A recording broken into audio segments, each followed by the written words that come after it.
শুভ দুপুর বন্ধুরা। তো দুপুরে সয়াবিনের তরকারি হবে, তাই সয়াবিনটাকে ভাজতে বসে গেছি। এখানে বাঁধাকপি সেদ্ধ হচ্ছে, বাঁধাকপি পকোড়া হবে।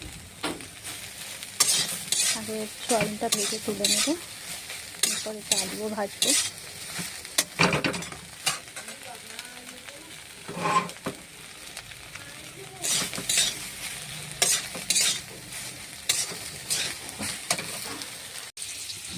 এরপর আলুটাকেও লাল লাল করে ভালো করে ভেজে তুলবো, তাই আলুটাও কড়াই ছেড়ে দিলাম।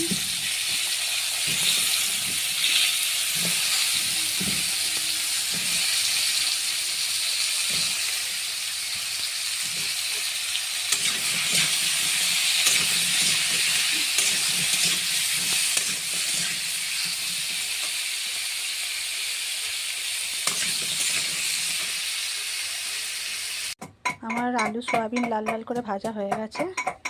এবার এগুলো তুলে নিয়েছি, এবারে মশলা করব, করে তারপর তরকারিটা আবার হবে। কড়াতে আবার তেল দিলাম, দিয়ে এবার পেঁয়াজটা ছাড়লাম, ক্যাপসিকামটা দিলাম, দিয়ে এটা এতক্ষণ লাল লাল হবে, ততক্ষণ ভেজে যাবে। তারপর আবার মশলা দেবো।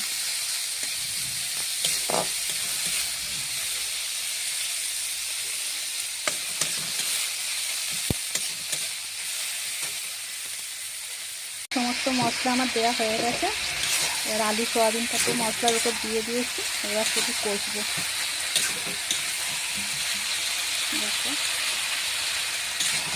সব মশলা দিয়ে আলু সয়াবিনটাকে এবার কষছি।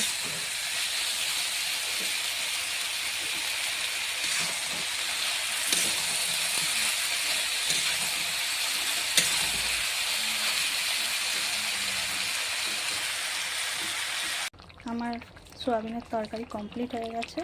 তো এবার গরম মশলা দিয়ে শুধু নামিয়ে দেবো, ব্যাস, তাহলেই হয়ে যাবে। আমার গরম মশলা দেওয়া হয়ে গেছে, এবার তরকারিটা শুধু নামাবো।